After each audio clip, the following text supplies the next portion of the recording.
Hoover dam के अंदर स्थित गैलरीज काफी अद्भुत हैं।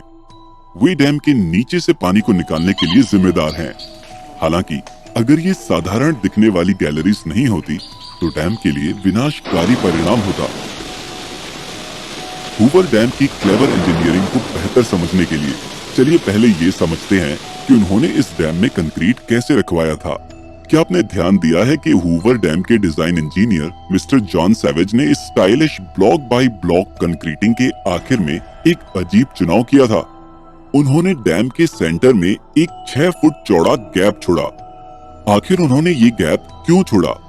अगर उन्होंने ये गैप नहीं छोड़ा होता और दिखाए गए अनुसार कंस्ट्रक्शन किया होता तो डैम की बॉडी कंक्रीटिंग करने के केवल 1-2 हफ्तों के अंदर ही क्रैक्स बनाने लगती। ये इसलिए है क्योंकि कंक्रीट सिकुड़ना या क्यूरिंग के समय अपनी लंबाई को कम करना चाहता है। हालांकि लंबाई में कमी संभव नहीं है क्योंकि कंक्रीट ब्लॉक्स के सिरे पहाड़ी चट्टान से फंसे हुए हैं। इससे कंक्रीट में एक मजबूत टेंसाइल स्ट्रेस पैदा होगा जिससे डैम की बॉडी में क्रैक्स हो जाएंगे। जब आप सेंटर में एक गैप रखते हैं तो कंक्रीट क्यूरिंग के दौरान सिकुड़ने के लिए फ्री होता है। इस तरह कंक्रीट में कोई स्ट्रेस पैदा नहीं होता है।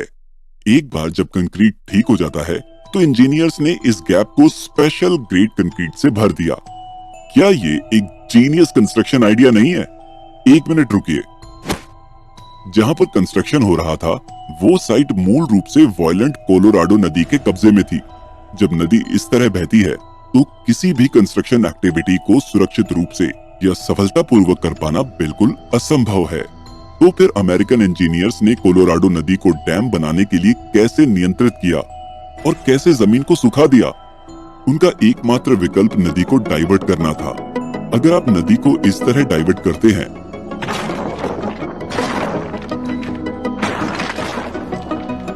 तो आप सूखे हुए एरिया में कंस्ट्रक्शन शुरू कर सकते हैं। नदी का बहाव डाइवर्जन के बाद भी प्रभावित नहीं होगा। हालांकि ये एक शानदार आइडिया है, लेकिन इतनी वायलेंट और विशाल नदी को डाइवर्ट करने की अपनी चुनौतियां हैं। नदी को डाइवर्ट करने का एक प्रैक्टिकल सॉल्यूशन कंस्ट्रक्शन साइट के चारों ओर इस तरह की 4 विशाल टनल्स बनाना है। डाइवर्जन टनल कंस्ट्रक्शन के बाद आप टेम्पररी डैम्स बना सकते हैं जिन्हें कॉफर डैम कहा जाता है। अब पानी केवल टनल से ही बह सकता है। चूंकि टनल्स विशाल होती हैं, वे किसी भी तरह से मूल नदी के बहाव को बाधित नहीं करेंगी। इस अजीब मशीन को देखें जिसे जंबो ड्रिल कहा जाता है। अमेरिकन इंजीनियर्स ने डाइवर्जन टनल्स के कंस्ट्रक्शन के काम को करने के लिए खास तौर पर इस मशीन का आविष्कार किया। उस समय टनल बोरिंग मशीन्स लोकप्रिय नहीं थी। इंजीनियर्स के पास उपलब्ध एकमात्र विकल्प डायनामाइट का नियंत्रित विस्फोट करना था। जंबो ड्रिल एक समय में लगभग 30 ड्रिल्स को एक साथ चला सकती थी। उन्होंने चट्टानों पर डायनामाइट पाउडर के लिए छेद बनाए। ये ड्रिल्स कंप्रेस्ड एयर से ऑपरेट की जाती थी। काफी दिलचस्प है ना? डायनामाइट्स भरने के बाद जंबो ड्रिल और वर्कर्स को सुरक्षित दूरी पर ले जाया गया। डायनामाइट्स का इलेक्ट्रिकली कंट्रोल्ड विस्फोट अगला कदम था। अब साइट पर फावड़ों के इस्तेमाल करने की बारी है। उन्होंने मलबे को सावधानी पूर्वक साफ किया। टूटे हुए पत्थरों को फेंकने के बजाय हम थोड़ी देर बाद में देखेंगे कि उन्होंने उनके साथ क्या किया।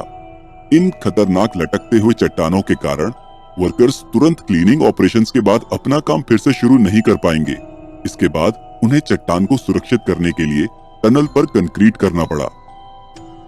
निचले हिस्से की कंक्रीटिंग करना अपेक्षाकृत आसान था। हालांकि ये मेथड टनल के बचे हुए हिस्से के लिए काम नहीं करेगा। जैसा कि दिखाया गया है, वर्कर्स ने रीइंफोर्समेंट बार्स लगाई। उन्होंने रीइंफोर्समेंट बार्स को चट्टान के साथ जोड़ने के लिए उसमें कंक्रीट स्प्रे किया। अब एक दिलचस्प मशीन की बारी आती है, एक एक्सपैंडेबल फॉर्म मशीन। ये हाइड्रोलिकली पावर्ड मशीन टनल में प्रवेश करने के बाद एक्सपैंड हो सकती थी। इस तरह से साइड कंक्रीटिंग की गई थी। बचे हुए ऊपर की जगह की कंक्रीटिंग न्यूमेटिक कंक्रीट गन्स का इस्तेमाल करके की गई थी। कंक्रीटिंग का काम पूरा होने के बाद फॉर्म मशीन को हटा दिया गया। अब ये जंबो ड्रिल के और अंदर जाने का समय है। ये साइकिल कई बार दोहराई गई और 18 महीने की कठिन मेहनत के बाद सभी 4 डाइवर्जन टनल्स तैयार थी। उन्होंने डाइवर्जन टनल्स के सामने की मिट्टी हटाकर उन्हें खोला। नदी के पानी की एक छोटी सी धारा प्रवेश कर सकती थी। यहाँ एक सोचने वाला सवाल है, आपको क्या लगता है कि अगर ट्रक इन टनल्स के ऊपर की ओर चट्टाने और मिट्टी डालना शुरू कर दे तो क्या होगा? पानी का स्तर स्पष्ट रूप से बढ़ जाएगा। ट्रक इस चट्टानी पहाड़ की ऊंचाई बढ़ा रहे हैं, क्योंकि ये अब टनल के टॉप पॉइंट से ज्यादा ऊंचा है। नदी में पानी को पूरी तरह से डाइवर्ट किया जाना चाहिए। हुर्रे! हमने सफलतापूर्वक एक परफेक्ट नदी डाइवर्जन पा लिया है और कंस्ट्रक्शन साइट को सुखा दिया है।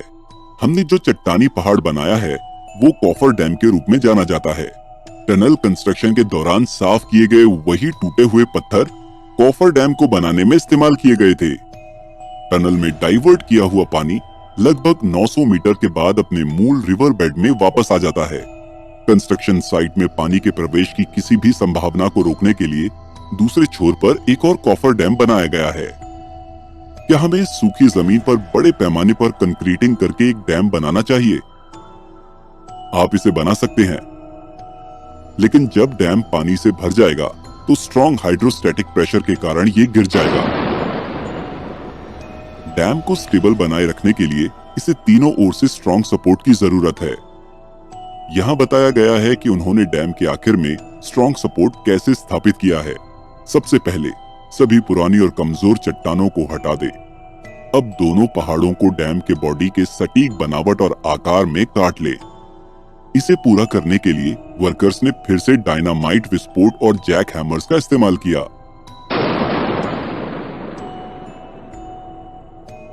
डैम के निचले हिस्से के लिए वर्कर्स ने सभी कमजोर चट्टान को भी हटा दिया और एक सॉलिड सेक्शन तक पहुंचे, जिसे हार्ड स्ट्राटा कहा जाता है। हार्ड स्ट्राटा तक पहुंचने के लिए उन्हें लगभग 300 फीट नीचे तक खुदाई करनी पड़ी। अब साइट बड़े पैमाने पर कंक्रीटिंग ऑपरेशन और हूवर डैम की मुख्य कंस्ट्रक्शन एक्टिविटी के लिए तैयार है। उन्होंने कंक्रीटिंग के काम को ब्लॉक बाय ब्लॉक किया। इस तरह के कंक्रीटिंग मेथड का फायदा स्पष्ट है।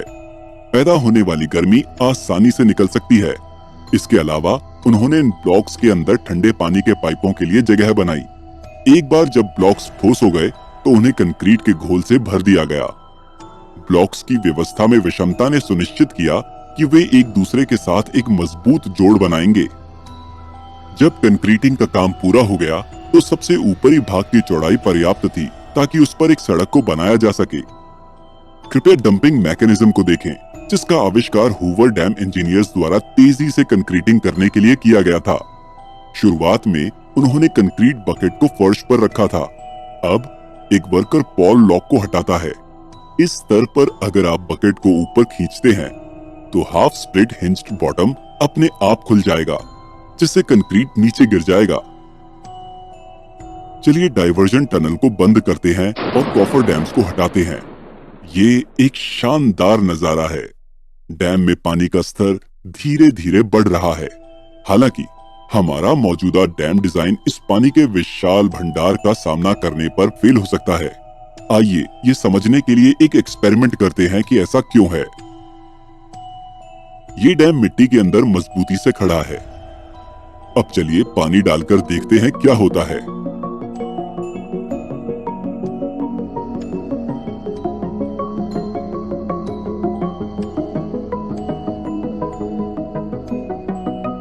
ये कीचड़ वाला पानी है।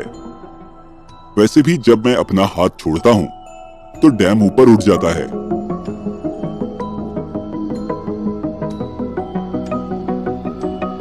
ये इसलिए है क्योंकि डैम के नीचे बहने वाला रिसाव वाला पानी एक ऊपरी बल लगाता है, जिसे अपलिफ्ट फोर्स कहा जाता है, और अपलिफ्ट फोर्स डैम में भारी अस्थिरता का कारण बनता है।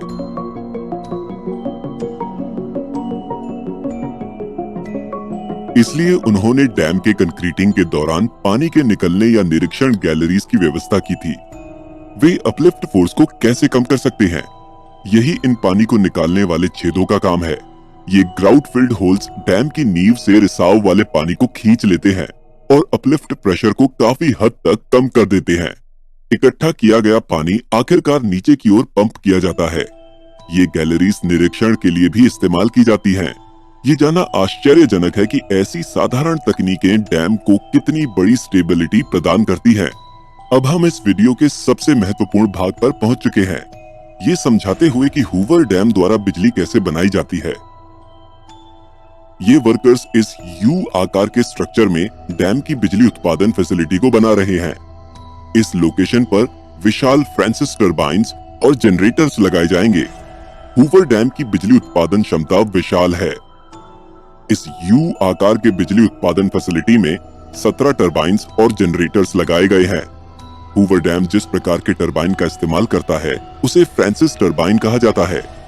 पानी सबसे पहले इस स्पाइरल केसिंग से गुजरता है और आखिर में रनर ब्लेड से गुजरता है। पानी का बल रनर को घुमाती है। रनर सीधे जनरेटर से जुड़ा होता है।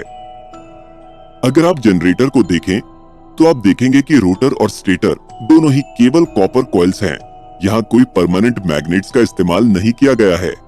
हालांकि रोटर को मैग्नेटिक फील्ड्स पैदा करने के लिए बिजली की सप्लाई की जरूरत होती है। ये करंट एक एक्साइटर द्वारा दिया जाता है जो कि एक परमानेंट मैग्नेट स्टेटर का इस्तेमाल करता है। अब इस इलेक्ट्रिक पावर को ट्रांसमिट करने का समय है, लेकिन पहले इस स्क्रॉल केस के आकार पर ध्यान दें। ऐसे विशाल टरबाइन्स और जनरेटर्स को इस बिजली उत्पादन फैसिलिटी के अंदर कैसे इंस्टॉल किया जा सकता है?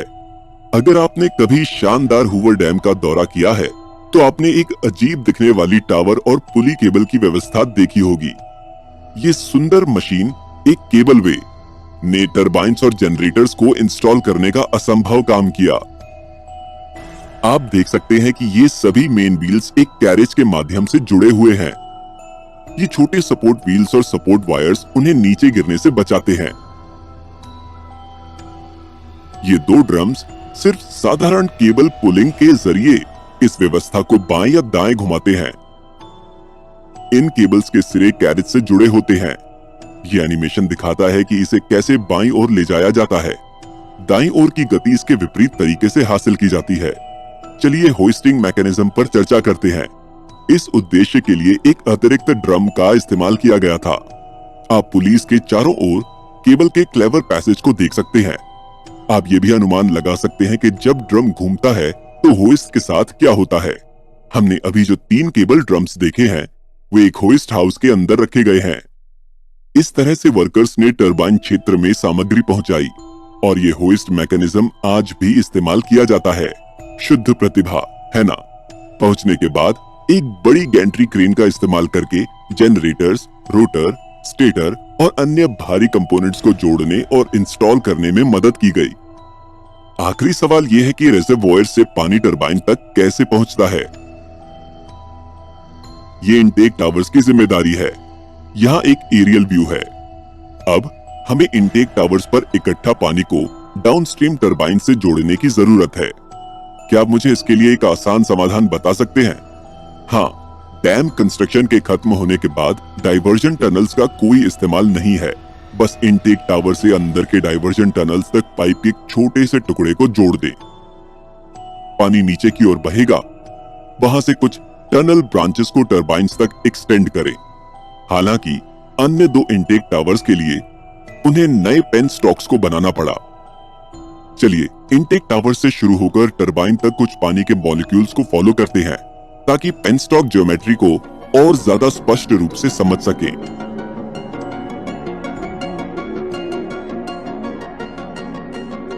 डाइवर्जन टनल्स के विपरीत पेनस्टॉक को स्टील की लाइनिंग की जरूरत थी, वरना समय के साथ टनल पानी के बल के कारण नष्ट हो जाएगी। पेनस्टॉक के लिए स्टील लाइनिंग बनाने के लिए डैम साइट के पास एक स्पेशलाइज्ड फैब्रिकेशन प्लांट को सेटअप किया गया था। पेनस्टॉक्स को स्टील प्लेट से बनाया गया था जिन्हें एक विशाल प्रेस का इस्तेमाल करके रोल किया गया था। 3 ऐसी प्लेट्स को वेल्ड करके बड़े पाइप्स बनाए गए थे। उसी केबल वे का इस्तेमाल करते हुए पेनस्टॉक के हिस्से और अन्य बड़े कंपोनेंट्स को डैम के टनल्स में उतारा गया था। खास तौर पर डिजाइन किए गए ट्रेलर्स जो एक्सेस टनल्स में इंतजार कर रहे थे उन्हें टनल्स के अंदर ले गए, जहां टुकड़ों को आखिरकार जोड़ा गया था। प्रेशर पिंस का इस्तेमाल करके इनटेक टावर और टरबाइन्स तथा आउटलेट वॉल्व्स के बीच एक कंटिन्यूअस कनेक्शन बनाया गया था। हमने हूवर डैम में पेनस्टॉक्स के इस्तेमाल और कंस्ट्रक्शन को देखा है। हालांकि ये वर्कर्स डैम के पास एक और टनल पर क्यों काम कर रहे हैं, इसे स्पिलवे कहा जाता है। मान लीजिए कि हूवर डैम के लिए कोई स्पिलवे नहीं है। अगर पानी का भंडारण डैम की ऊंचाई को पार कर जाता है तो ये ओवरफ्लो हो जाएगा। ये स्पष्ट रूप से एक खतरनाक स्थिति है। ऐसा पानी का ओवरफ्लो नीचे की ओर की फैसिलिटीज को पूरी तरह से नष्ट कर सकता है। इसलिए स्पिलवेज का इस्तेमाल किया जाता है। स्पिलवे टनल्स डैम के टॉप से 27 फीट नीचे स्थित है। हूवर डैम के स्पिलवेज में एक दिलचस्प रोटेटिंग मैकेनिज्म है। अगर डैम अथॉरिटीज को लगता है कि जल स्तर की वृद्धि जल्द ही कम हो सकती है तो वे इस स्ट्रक्चर को घुमाएंगे। इससे डैम और भी ज्यादा पानी रोक सकता है। अगर जल स्तर और बढ़ता है तो पानी स्ट्रक्चर के ऊपर से ओवरफ्लो होगा और स्पिलवेज के माध्यम से इसे नीचे की ओर छोड़ दिया जाएगा। चलिए डैम को एक बार फिर से टॉप व्यू से देखते हैं। क्या आप स्पिलवे को बनाने का एक आसान तरीका पहचान सकते हैं? हाँ, बस बड़ी डाइवर्जन टनल के डाउनस्ट्रीम वाले हिस्से का इस्तेमाल करें। हूवर डैम के इंजीनियर्स होशियार थे, है ना? 5 साल के कठिनाई भरे प्लान और कंस्ट्रक्शन एक्टिविटीज के बाद डैम आखिरकार पानी जमा करने के लिए तैयार हो गया। कॉफर डैम को हटाना एक मुश्किल काम था। उन्होंने पहले कॉफर डैम में नियंत्रित सुराख किए जिससे नदी का कटाव हो सके ताकि वे टेम्पररी स्ट्रक्चर को हटा सके। कुछ खास सेक्शंस में जहां पानी का कटाव पर्याप्त प्रभावी नहीं था, एक छोटा विस्फोट डायनामाइट का इस्तेमाल करके कॉफर डैम सामग्री को तोड़ने के लिए किया गया था। आखिर में अगस्त 1935 में कॉफर डैम्स हटा दिए गए थे और पानी हूवर डैम में बढ़ना शुरू हो गया। वॉयलेंट कोलोराडो नदी को आखिरकार महान हूवर डैम द्वारा काबू में किया गया। 1 महीने बाद जब समर्पण समारोह आयोजित किया गया तो जनता विशाल पानी संग्रहण के शानदार दृश्य से चकित थी। समर्पण समारोह के समय हूवर डैम की बिजली उत्पादन क्षमताएं अभी प्रभावी नहीं हुई थी। उन्होंने पहला जनरेटर लगभग 1 साल बाद अक्टूबर 1936 में इंस्टॉल किया। हालांकि हूवर डैम की पूरी बिजली उत्पादन क्षमता 1961 में हासिल की गई थी। 2080 मेगावाट का प्रभावशाली बिजली उत्पादन कर रहे हैं। लेकिन आज सोलर पावर प्लांट्स भी इतनी ही मात्रा 2000 मेगावाट में बिजली उत्पादन कर